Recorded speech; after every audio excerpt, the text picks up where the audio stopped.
अस्सलाम वालेकुम। अच्छा जी, हम टॉपिक 9 सिंगल एंट्री पर थे एंड 4 क्वेश्चन जो है वो कंप्लीट हो गए थे। हम क्वेश्चन नंबर 5 देख लेते हैं।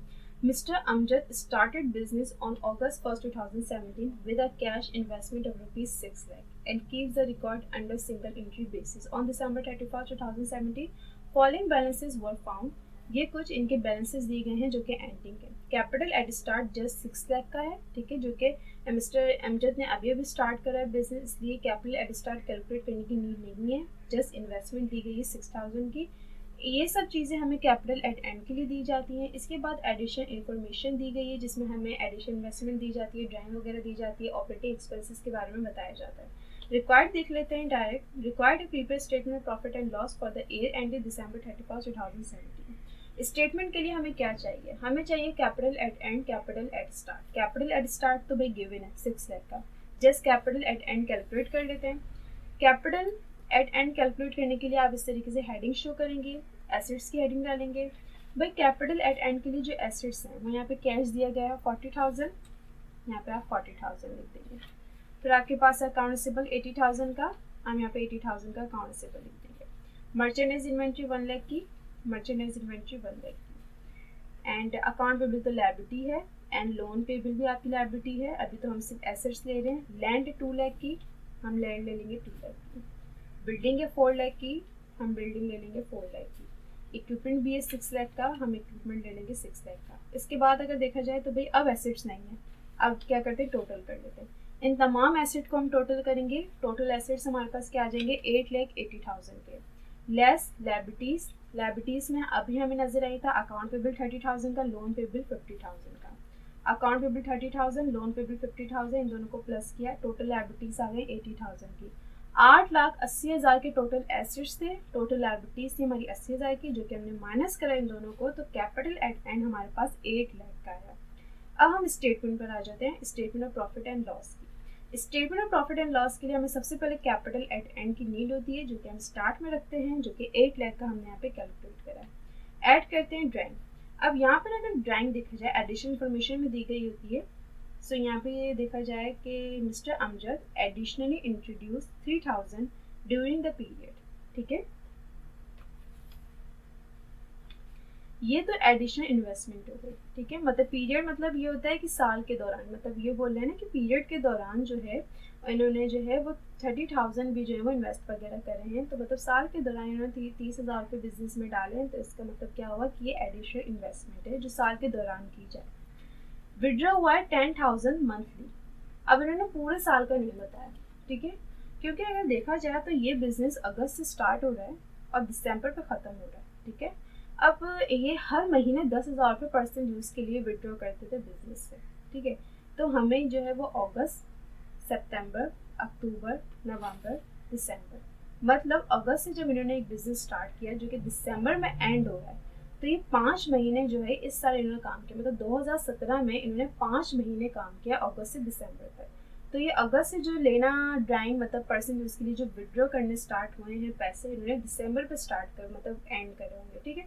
तो इन्होंने 5 महीने विड्रॉ करे, तो उन 5 महीनों के कितने पैसे बनेंगे, मतलब इन 5 महीनों की कितनी ड्राइंग बनेगी, क्योंकि ये तो हमें सिर्फ 1 महीने की दी गई है। तो हम क्या करेंगे 10,000 को 5 से मल्टीप्लाई कर देंगे कि भाई 5 महीने की हमें चाहिए, ये तो सिर्फ 1 महीने की है। तो हम यहाँ पे ड्राइंग लिखेंगे। हमने लिखा कि भाई 10,000 की जो मंथली ड्राइंग होती थी, लेकिन उन्हें 5 महीने ये पैसे विड्रॉ करते रहे हैं, तो 5 मंथ्स की निकली ड्राइंग 50,000 की। अब 8 लाख में हमने 50,000 को माइनस किया, 8 लाख में 50,000 को हमने प्लस किया, माइनस नहीं प्लस किया। सो टोटल कैपिटल हमारे पास आ गया 8,50,000 का, ठीक है। कैपिटल एट एंड में हम ड्राइंग को ऐड करते हैं, ठीक है। इसके बाद हम लेस कर देते हैं कैपिटल एट स्टार्ट भी और लेस कर देते हैं एडिशनल इन्वेस्टमेंट भी। कैपिटल एट स्टार्ट हमें स्टार्टिंग में दिया गया है 6 लाख का, वो तो हम लिख देंगे माइनस में। लेकिन एडिशनल इन्वेस्टमेंट दी गई थी 30,000 की, वो भी हम माइनस में लिख देंगे। फिर इन दोनों को प्लस करके फिर हमें यहाँ पे माइनस करना होता है, जो कि 6 लाख और ये 30,000 हो गए 6,30,000, जो कि हमने यहाँ पे इन दोनों को प्लस करा, फिर यहाँ पे हमने माइनस में इनको रख दिया, ठीक है। फिर 8,50,000 का हमारा टोटल कैपिटल था।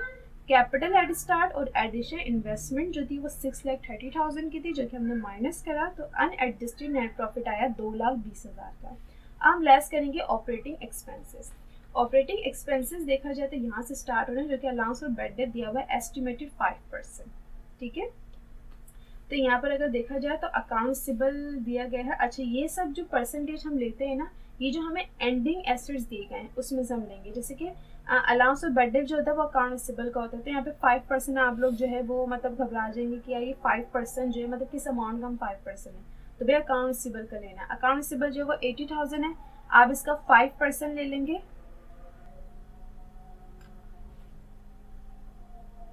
ठीक है। तो बेड डेट एक्सपेंस के लिए हमने क्या करा, हमने अकाउंटेबल लिया भाई 80,000 का। बेड डेट एक्सपेंस अकाउंटेबल निकलता है हमेशा, लेकिन बेड डेट एक्सपेंस का ये होता है ज़्यादातर अमाउंट्स हमें बता दी गई होती है कि भाई ये बेड डेट एक्सपेंस है। अगर नहीं है क्वेश्चन में गिवन तो हम क्या करेंगे, उसको कैलकुलेट करते हैं, तो हम अकाउंटेबल उठाएंगे जो कि एंडिंग एसेट जो दिया जाएगा उसमें से, ठीक है। तो बेड डेट एक्सपेंस हमने क्या करा कि हमने यहाँ पे 80,000 का अकाउंटेबल लिया, 80,000 का 5% लिया, जब हमने 5% लिया तो 4,000 आया, ये बेड डेट एक्सपेंस है, ठीक है। इसके बाद है डेप्रिसिएशन एक्सपेंस। वो कह रहे हैं depreciation expense was charged at 12% of the cost of fixed asset annually, ठीक है।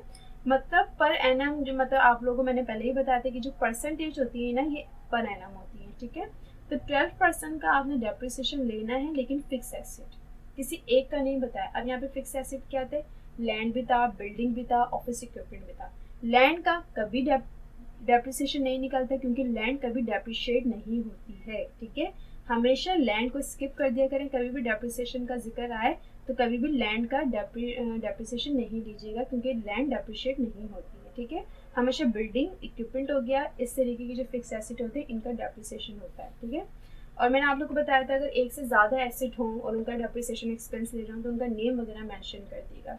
इसी तरीके से मैंने यहाँ पर डेप्रिसिएशन एक्सपेंस सबसे पहले बिल्डिंग लिखा। बिल्डिंग यहाँ पर हमारे पास जो थी वो 4 लाख की थी, 4 लाख का आप 12% ले लेंगे, आपको बिल्डिंग का डेप्रिसिएशन पता चल जाएगा। लेकिन यहाँ पर जो मंथ्स थे वो अगस्त से स्टार्ट हो रहे थे और दिसंबर पे एंड हो रहे थे, मतलब अगस्त, सितंबर, अक्टूबर, नवंबर, दिसंबर, सिर्फ 5 महीने जो है वो बिल्डिंग यूज़ हुई है और इक्विपमेंट भी सिर्फ 5 महीने यूज़ हुई है, ठीक है। तो हम जो डेप्रिसिएशन एक्सपेंस निकालेंगे वो सिर्फ 5 मंथ्स का निकालेंगे, ठीक है। तो हमने क्या करा कि 4 लाख को आपने 12% लिया सबसे पहले 4 लाख का, फिर उसको 5 से मल्टीप्लाई करा, डिवाइड करा 12 से, ये आ गया डेप्रिसिएशन एक्सपेंस बिल्डिंग का 20,000। मैंने आप लोग को बताया था कि डेप्रिसिएशन एक्सपेंस हो और इंटरेस्ट एक्सपेंस। अच्छा, मैंने आप लोगों को बेड डेट एक्सपेंस का ही बताया था, लेकिन बेड डेट एक्सपेंस में जो है ना मंथ्स को कंसिडर नहीं करते, ठीक है। मंथ्स को कंसिडर जो करते हैं वो डेप्रिसिएशन एक्सपेंस में और इंटरेस्ट एक्सपेंस में करेगा, ठीक है। क्योंकि ये जो अलाउंस ऑफ बेड डेट होता है ना, ये एक परसेंटेज एस्टिमेट कर दी जाती है, क्योंकि ये होता है कि कोई कस्टमर है और वो जैसे कि आपने किसी चीज़ को मतलब सेल किया है और वो जो कस्टमर आपको डाउट है कि यार ये भाग सकता है, मतलब इससे पैसे मिलना बहुत मुश्किल है, तो आप खुद से एक परसेंटेज जो है ना एस्टिमेट कर देंगे, 5% ये लगा लो कि इस बंदे से नहीं मिल सकता, तो ये वही अलाउंस ऑफ बेड डेट पे परसेंटेज होती है। तो इन्होंने क्या करता है कि 5% खुद से एस्टिमेट कर लिया था कि भाई 5% जो है ना इस कस्टमर से नहीं मिल सकता, तो इसलिए उसको एक्सपेंस कहा जाता है, इसलिए वो यहाँ से लेस होता है, ठीक है। इसलिए बेड डेट एक्सपेंस में आप मंथ्स को कंसिडर नहीं करिएगा, बट जो परसेंटेज दी जाएगी आप वो परसेंटेज ले लेंगे। डेप्रिसिएशन एक्सपेंस में मंथ्स को देखेंगे, कंसिडर करेंगे, ठीक है। तो 4 लाख का आप पहले 12% लेंगे। अगर ये बिल्डिंग पूरे साल यूज़ होती तो मैं ये 12% डायरेक्ट लिख देती, लेकिन अगस्त से ये महीना है जो है ना, मतलब इनका जो बिजनेस है वो अगस्त से स्टार्ट हुआ है, दिसंबर पे आके जो है वो एंड हो गया, तो बस 5 महीने जो है वो इस साल इन्होंने काम करा है, तो हम सिर्फ 5 महीने का डेप्रिसिएशन एक्सपेंस लिखेंगे। इसी तरीके से इक्विपमेंट का भी ये करेंगे कि इक्विपमेंट जो था वो 60,000 का था, ठीक है। 60,000 का आपने 12% लिया, उसको भी आपने 5 से मल्टीप्लाई करा, डिवाइड करा 12 से, आपको ये 5 महीने का डेप्रिसिएशन एक्सपेंस पता चल गया इक्विपमेंट का। इसके बाद आ जाते हैं सैलरीज पे। देखिए सैलरीज जो थी वो कुछ अनपेड भी थी और कुछ प्रीपेड भी थी। अनपेड जो होती है 5,000 की है, वो तो आप ऐड करेंगे यहाँ पर, ठीक है, मतलब ऐड मतलब पॉजिटिव में लिखते हैं, ठीक है। लेकिन जो प्रीपेड होते हैं ना, उसको मैंने आप लोग को बताया था, आप उसको अदर इनकम में भी लिख सकते हैं, लेकिन वहाँ पे आप पॉजिटिव में लिखेंगे। लेकिन अगर आपने ऑपरेटिंग एक्सपेंस में इसको लिखना है तो आप नेगेटिव में इसको लिखेंगे, ठीक है। तो मैं नेगेटिव में ऑपरेटिंग एक्सपेंस में ही लिख रही हूँ, ठीक है। तो सैलरी एक्सपेंस यहाँ पे मैंने लिख दिया भाई सैलरीज एक्सपेंस ये अनपेड है, जो कि मैं यहाँ पे पॉजिटिव लिखूंगी। सैलरीज एक्सपेंस ये प्रीपेड है, जो कि यहाँ पे नेगेटिव में लिखूंगी, ठीक है। इसके बाद अगर देखा जाए तो हमारे ऑपरेटिंग एक्सपेंस क्लोज हो गए, खत्म हो गए। अब हम क्या करते हैं, इसको टोटल करते हैं। Bad debt expense, depreciation expense, salaries unpaid और ये सैलरीज प्रीपेड है, इन सबको प्लस करेंगे आप फिर 8,000 इसको माइनस करेंगे, आपके पास वैल्यू आएगी 24,000 की, जो कि टोटल ऑपरेटिंग एक्सपेंस के लाएंगे। आपने अनएडजस्टेड नेट प्रॉफिट से टोटल ऑपरेटिंग एक्सपेंसेस को माइनस किया, आपके पास आया प्रॉफिट फ्रॉम ऑपरेशन 1,96,000 का। अब आप ऐड करेंगे अदर इनकम। अदर इनकम में आपके पास जो वो कमीशन इनकम है, लेकिन अलग अलग तरीके से। कमीशन वॉज अर्नड भी दी गई है 22,000 की, and earn but not receive. अब इसका कॉन्सेप्ट क्लियर करती हूँ मैं। देखिए, अर्नड जो होती है ना, वो ये होती है कि आपने कोई काम नहीं करा और आपने उसके पैसे पहले ही ले लिए, तो वो तो उधार हो गया। कोई काम आप कर रहे नहीं और आप उसके पैसे पहले ही ले ले, तो ये मतलब होता है कि आपने उसको एडवांस में ले लिया। मतलब आपकी इनकम थी, आप कल काम करने वाले थे, लेकिन आपने वो काम कल नहीं किया, आपने आज उसके पैसे ले लिए। तो जो इनकम आप एडवांस में ले लें वो अर्नड कहलाती है, और अर्नड हमेशा लेस होता है अगर इनकम आप कहीं लिख रहे हैं, ठीक है। तो कमीशन वॉज अर्नड जो थी वो 2,000 की थी। यहाँ पे लिखा हुआ है अर्न बट नॉट रिसीव। ये इनकम ऐसी कि आपने काम कर लिया लेकिन वो पैसे रिसीव नहीं हुए, मतलब इनकम तो है लेकिन रिसीव नहीं हुई, मतलब काम कर लिया बस आपको पैसे रिसीव नहीं हुए। तो आपने 3,000 का 2,000 से माइनस करके बताना है अब आपकी इनकम क्या है। तो आपने लिखा भाई कमीशन इनकम 3,000 जो थे वो ऐसे थे कि मैंने काम कर लिया था, ठीक है, बस मुझे अभी पैसे नहीं मिले। और ये 2,000 ऐसे हैं कि इसका मैंने काम करा ही नहीं और मैंने पैसे ले लिए, तो इस अर्नड को मैं माइनस कर दूंगी, ठीक है।